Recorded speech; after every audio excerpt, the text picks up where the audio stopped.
All right, let's go to the telephones. On the phone right now, our buddy Dennis Mitchell, former Greenville City Councilman, now the chairperson of the Greenville Bond Committee, is appointed by the City Council. And there was a big decision made last night about the future of the city of Greenville. And Dennis is on the phone. Good morning, Dennis. Good morning, Henry. How many people are on the bond committee that were appointed by the City Council?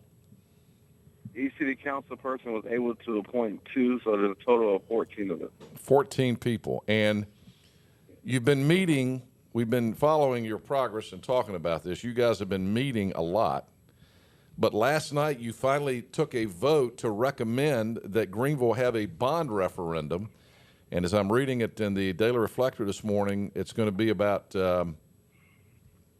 is it going to be about $10 million? Is that about right? Yeah, what we did last night,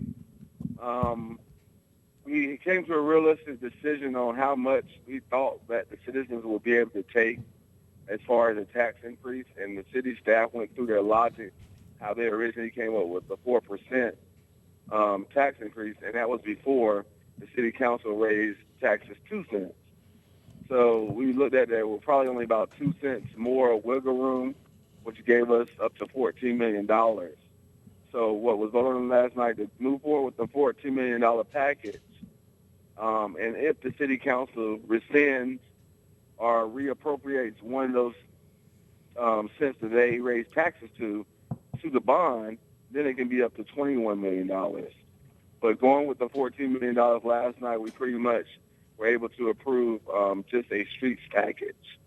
Mm-hmm. And we'll go forward looking at, whether we'll send them an additional option for the rest up to the $21 million. Well, if they decide to repeal that tax. I think you bring up the question that everybody is wondering. Is the city or are the citizens going to vote for another tax increase on top of the tax increase that the city council just implemented? Because there's a lot of people that think, including myself, that they knee-jerked on that and they didn't have to do it as quickly. But let's set that aside and come back to it for a second. I want your opinion on that, but I want first to ask you very quickly which streets will be affected. I mean, we all have been talking about some of the awful street conditions in Greenville and how something's got to be done. What streets did you vote to look at doing something on yesterday? The worst ones that was presented to us by Public Works, and pretty much a majority of this money will go towards Arlington Boulevard. Pretty much the entire, according to the Public Works Director, the entire portion from Statensburg, I believe, to Fire Tower, Arlington Boulevard, needs to be repaid. And there's really not so much for what people see on the surface of it, but there's a lot of things going on under the road, like stumps that are decayed and leaving voids and stuff like that. So they really believe they need to repay all Arlington Boulevard. And there's a few others I can't think of off the top of my head. Well, I'm reading the newspaper article this morning says 10th Street Connector, which is the new street yet to be built. And now, why are we going to put money into that? Is that for landscaping around the new street or what? Well, when the state comes to build 10th Street Connector, they're pretty much just building the basic, street and curb. Mm-hmm. So as the city is looking towards, redeveloping that area, they were able to work with the DOT to leverage our money plus what DOT comes to do a more enhanced streetscape package over there. Mm-hmm. And there's some economic development built in there to help with some off-street parking for the Dickinson Avenue corridor, because they're going to take away all the parking along Dickinson Avenue Street. So a lot of that, some of that was in there too. All right, so the total package will be about $14 million. It'll be taken to the voters. The question is, two more questions. When will the voters be asked to make this decision? It's almost too late to do it this November, or are you going to do it this November? No, it's not going to be this November. I think our recommendation to the commission, to the city council so far, unless it changes, it's going to be November of 2015. So this is going to be on the ballot the same time we have Greenville City Council elections. Oh, yes. I noticed that you laughed. Now, the question that I have is, this had to be part of the discussion with the committee. the city council just voted a 2-cent tax increase, not 1, but 2 cents. Is there a sense among the committee that the voters are going to vote themselves another 2-cent 2-cent tax increase?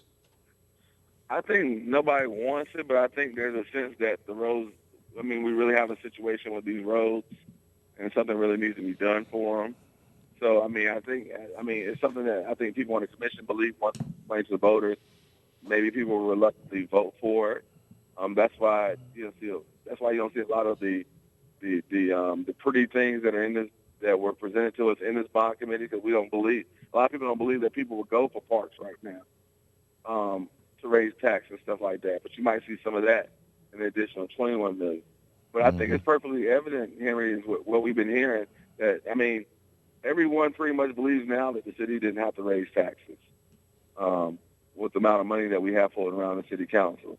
So, I mean, we really think there's an opportunity for the city council to at least repurpose one of those pennies of tax increase towards the bond, so the citizens won't have to be asked to be raised too much. So that's where this is going. The city council will come back next year, right before the election, and say, well, we're going to lower taxes.